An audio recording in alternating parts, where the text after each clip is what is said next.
Welcome to Wholehearted by Love Strong. Tyler and Chase here. So coming down this morning, I had a lot on my mind. The first thing I wanted to do was, hey, what's up, Rooster? Hey, Roo. Oh, dingle boy popping in the scene. He's off again. I've got my Garmin on Rooster today to see how many miles he runs in this 20 minutes that we sit and talk. So I'm guessing it's going to be up over 6 or 7. It's kind of amazing because every time I see him on one side, so he, right now he's coming from the north. He's headed east. I swear, the next time I see him, he's going to be coming up the mountain from the west somehow. He'll circle around. Yeah, it's kind of like he's amazing. Kind of like those scenes from like Superman or something where he like whips around the world and catches the bullet on the other side. That's kind of how he is. That's how Rooster is. Yeah, so we'll see what his paths and his stats are today. It might even be to help Ty get some steps in on his counter. Yeah, I don't know. Exactly, that's what I do. I'll just use him now. Yeah, there you go. I actually did find out. I accidentally looked at my health app on my phone, and I saw that I had put in over like around 3 miles yesterday. Nice. Yeah, awesome. And that's a regular work day. And then I was thinking, I never had my phone in my pocket when I was cruising around the office. That doesn't really make a ton of sense. And then I realized that I put my phone in my pocket while I'm biking to work, and so it's catching all that, and it's counting that as a step. So I got like 6,000 steps the other day, and they're total baloney. So I'm a little disappointed. The phone method is not as accurate. It makes you feel good when you see it. It just doesn't change your body at all. No, not at all. So maybe placebo is coming in and helping us out a little bit. I'm not sure that's how it works, but yeah, coming down this morning, I was thinking that. I got in the car.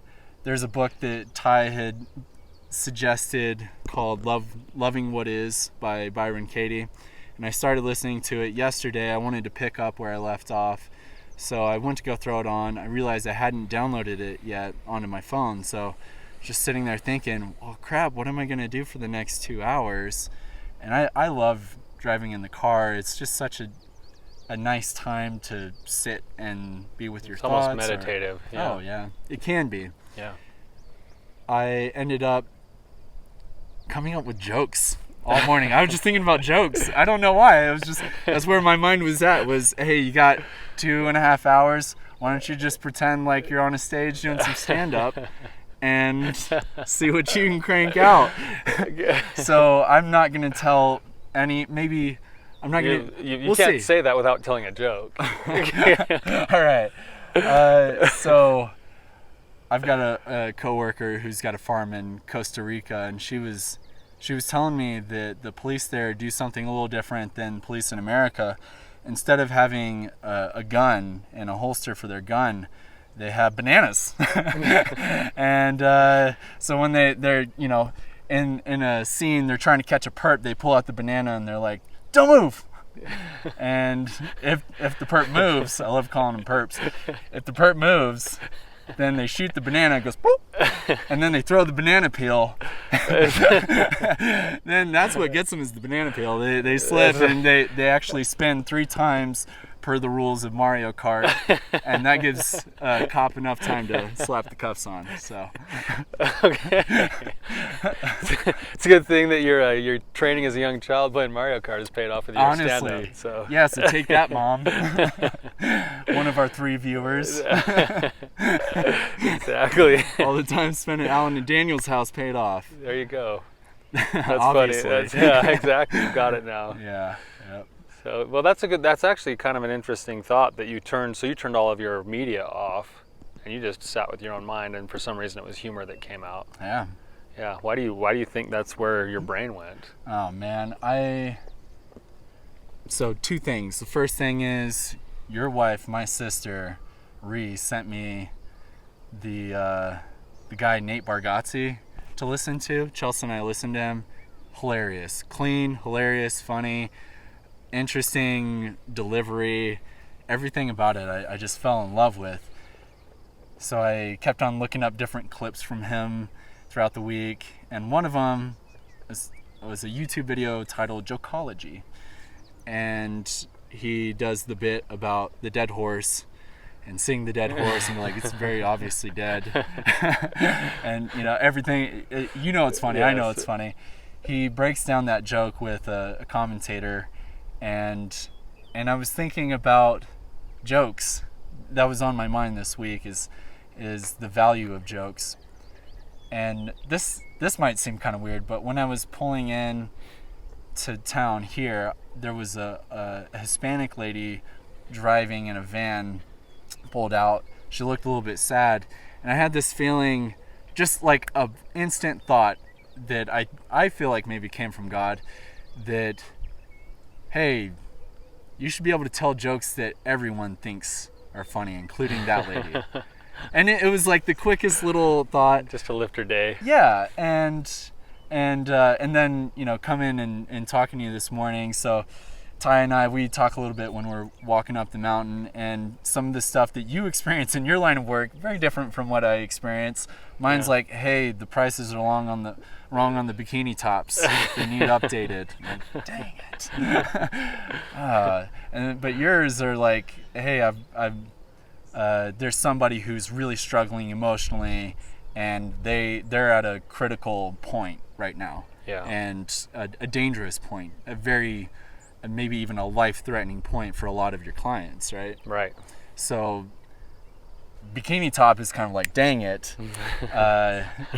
my friend's life is in danger, is not as petty. Right. Yeah, and it gets heavy, but as you're talking and bringing up this topic, what we were talking about on the way up here was this situation with one of my friends who's been suicidal over the last couple of days, and I was just telling you how heavy I felt and how burdensome it feels to carry that. But thinking about this issue and topic of having a good joke or humor and the power of laughter, it made me think of a study that I learned when I was working for the drug courts. They actually have something called laughing clubs, and people get together and they just sit and laugh. And I remember hearing this concept, and that so sounds interesting. Yeah, it was really, and there's actual like medicinal benefit to just laughter, and so I remembered hearing that in my training. And so the very next week in my groups, I pulled my whole group in. It was like 10 recovering drug addicts, and I said, all right, for mindfulness today, guys, we are going to do a laughing club. And they're like, what's a laughing club? And I'm like, I'm going to start laughing, and you guys just laugh if you feel like laughing. And then I just burst out in this big fake laugh. And at first they're like, this guy's weird, Crackpot. like, why am I here? Yeah. If the legal system didn't make me be here, I'd be gone. Oh, no. Right? Yeah. And then all of a sudden, one or two people in this corner start laughing, and then people start laughing at their laugh, and laughter becomes this like contagious thing. And by the end of it, if it was maybe 2 minutes long, Yeah. all of us were laughing. Yeah. And all of us felt better. And there's something to that with the power of laughter. It makes me think of the old Reader's Digest, section. Laughter is, what do they call it? The best medicine. The best medicine. Yeah. It really is. It's got some medicinal purposes to it. And just your stupid joke here actually just brightened my day. I can't wait to hear the rest of them. But I think I'm disappointed you called it a stupid joke. they're the type that I think you should save until you're with my daughters, because they'll actually laugh harder. So Honestly, maybe that's the other part, is every time I come down to your place, I know that I've got at least a small audience of girls for your girls. material. Yeah, where it's perfect time for me to boost my self-esteem and Right. confidence. So that helps. My daughters are like, they love a good, stupid joke. Corny. So corny. Yeah, Lots they of corny jokes. love the corn. So Yeah, which is part of the reason I married Chelsea, is she loves cheese. And I mean that in both literal and figurative. Her name's Chelsea. Her parents called her Cheesy growing up, and I don't know if that's what kind of like set her on the track, but it's very apparent when you spend time with her and you hear her She's little pretty jokes. cheesy. Oh, it's cheese. yeah. Yeah. But that makes life good. It adds savor to it, right? Yeah. Yeah. It's a beautiful thing. That's right. That's absolutely true. I was thinking about a couple weeks ago, one of the things that we do in our church is we spend time going out and visiting people in our congregation. trying to uplift and support them in whatever way, just become friends with them, really. And one of the guys that I support and minister to, he's an older guy in his 60s, almost 70s, probably 70s actually at this point. And he's a little short guy, got a big belly, and kind of reminds me of Grandpa French mixed with Papa. I think I've told you about him. I've gone fishing with him 3 times now, and he's fun to be around. He's been in a real funk lately. He's got depression, and he just had to move from his previous home into a smaller home. Doesn't have some of the same features that he loves. So part of his life is that he loves ham radio. He's an amateur radio guy. Loves spending time doing that. He can't do that anymore because he can't get the antenna onto his building. A few other things that are kind of in this vein of life used to be this, and then it has come down to this. He had hip surgery last fall, and it's still taking a toll on him. He's older, and you know what that's like, having the hip surgery that you had. But while I was spending time with him this last couple weeks ago and chatting with him, and it's like, man, this is a pit. We're in a pit right now. I don't know how do you help somebody when I don't have money to offer him. I'm broke myself. Right. I don't have some of the skills that would benefit him, and with ham radio, or whatever the thing is. I've got a listening ear. I'm here to help share that, but a lot of the time that doesn't necessarily lift you very high. It's just kind of, hey, I know that I'm supported and loved. But to actually lift somebody, to take them from like in the pit to higher, how do you do that? I like to turn to humor as frequently as I can. Sometimes it's not appropriate, but I've found that even in some of the darkest of moments, that a well-placed joke can kick the crack out of the moment. Yeah, totally. Just lightens everything. Yeah.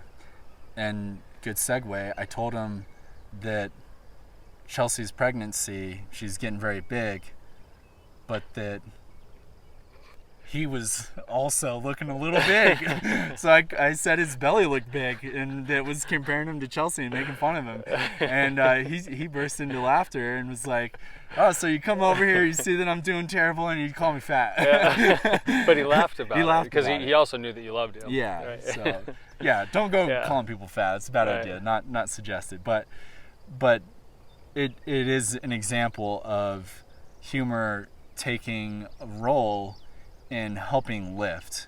But why do you think that would be the case? Why is the Laugh Club effective? Like, what does it do? I think, I'm sure there's chemical response, right? When we laugh, there is like a chemical flood that happens with laughing. Right. I also think that when we laugh, typically, not all the time, but when we laugh, it's in conjunction with connecting to something or somebody. So one of the reasons we connect to comedians so much is that they tell stories that get us to connect just enough and go, oh, I'm that guy. Like, oh, I do that, or oh, my kids do that, or right. So we connect to it. It's almost like a form of empathy in a way. Yeah. And the other thought that I was having as you were talking was thinking about my own grandfather, Grandpa Harris. He was one of the most amazing men I had ever met. And from the time I knew him, from being born on, all I knew was this guy who had just radiance for life and happiness, and he was a sucker for humor. He was in his 80s, and he was a substitute teacher, and he never missed a day, and he had a waiting list of teachers calling because they all wanted Mr. Harris.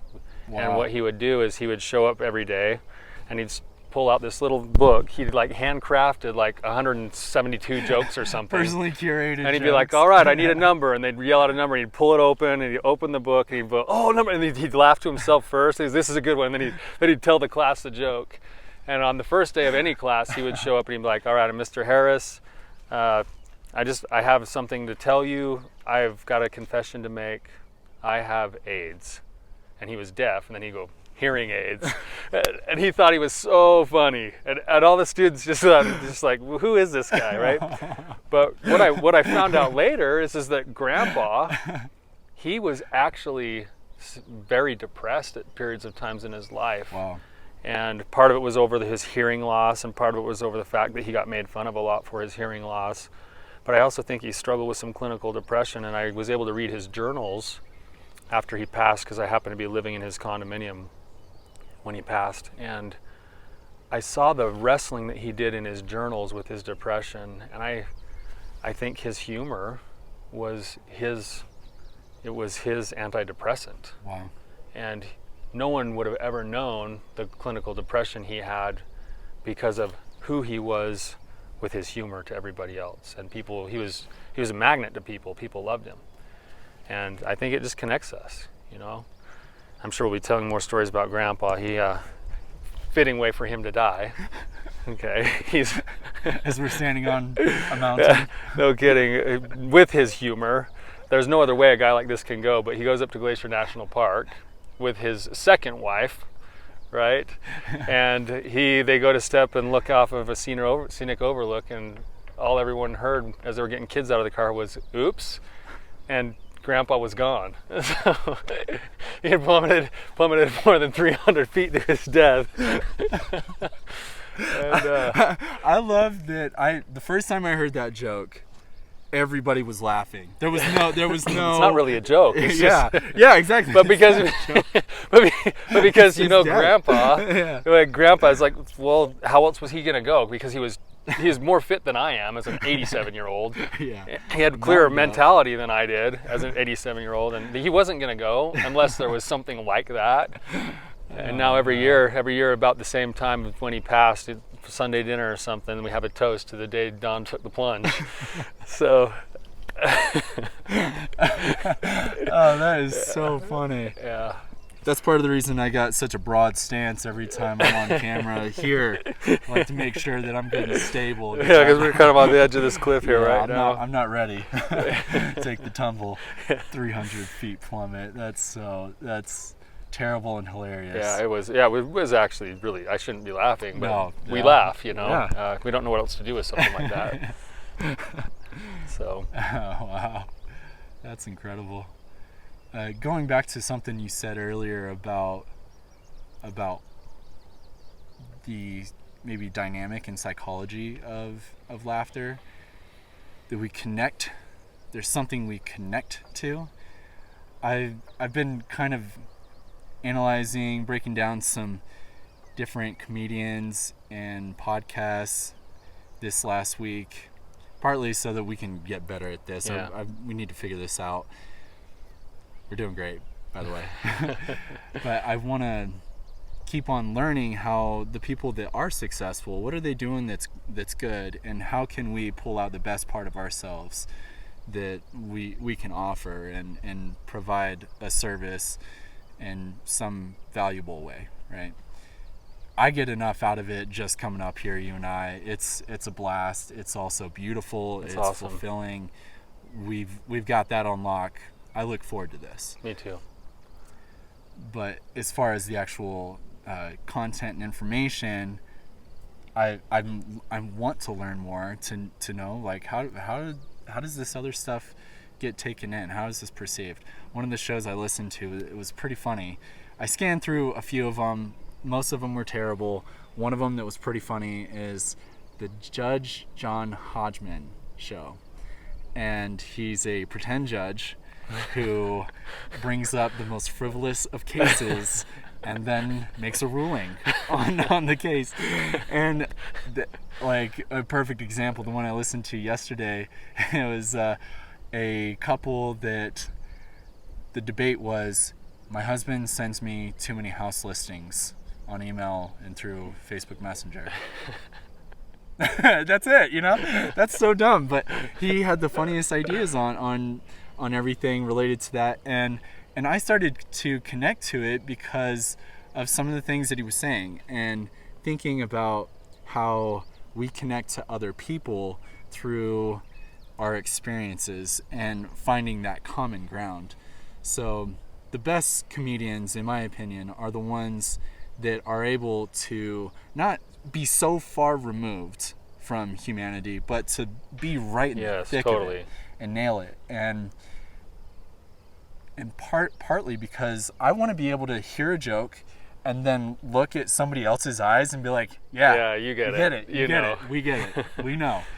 And that's one of the best feelings, is hearing a good joke, taking it in, connecting with it, and then looking around and be like, who else? Sharing it with somebody else. Yeah. Right. It's very rare that I'll listen to comedy by myself and laugh out loud. If I do, it's one that I want to be able to take and share with somebody else, because I know they'll get the same thing. So I think it's so valuable to have in anything that we do, whether it be a serious conversation, try and connect about the thing we're talking about, or if it's a funny thing, try and connect.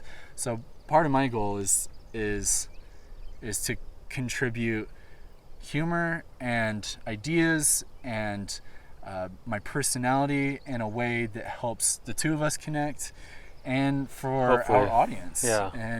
And probably more than anything, our family. I think I'm realizing that this is going to be a valuable asset more for our family. Hopefully. Yeah. Right. I think. Yeah, people closest to us, and hopefully that ripple effect continues to go outward as, we try to just share the things that do work for us and that we know. And obviously, like you said, we're still a continual work in progress. That's right. So I think that's a good topic, especially for today, just because I was feeling so heavy. I actually physically feel almost like a burden coming off just thinking about the concept of humor. And maybe just share one more thing today before we end. Is a skill that I teach my clients when they're struggling to regulate their emotions. It's called the opposite action skill. And with every emotion, there is paired to it a natural reaction or response. So sadness typically shuts us down and brings us in. Depression pulls us back away from people. Anger causes us to usually want to fight and get, amped up, adrenaline. And one of the skills that we teach is that when I'm having an emotional response that isn't congruent with the situation that I'm in, it helps to act opposite to the natural response. So if I'm feeling really, really depressed and low, one of the best things I can do for myself, unless there's like legitimate depression, where there's something going on that I'm sad about that I need to solve or fix, but if it's unjustified for the moment, I need to go and engage myself in something that is exactly opposite of the natural. So I can go watch a comedian or hear a few jokes or call somebody and try to find some place to laugh, or even just the act of smiling. Yeah. There's proof that just turning your lips upward actually emits all sorts of chemical in your brain. And yet we walk around the world, most people they have their lips turned down. Yeah. And it takes more muscles to turn their lips down, and they get less chemical from it. And but the opposite action is that can work for anger, for anything else. When it's an unjustified emotion, we act opposite. It's an intentional action, and that's something that's really important, because we walk around on autopilot all the day, but we can actually change how we feel by acting differently. So pretty simple and basic, but it is a skill that works, and it works well when it's put into practice frequently. So I've got one more thing before we close today. Do you have anything else? Nope. All right, joke. My favorite. This is my favorite, and it gets told so many times that my daughters hate me telling it now. You know which one it is? I'm guessing in my head. You know which it is? Yeah. All right. What did the buffalo say to his son when he went away to college? Bye, son. Oh wow! Nailed it. Nailed it.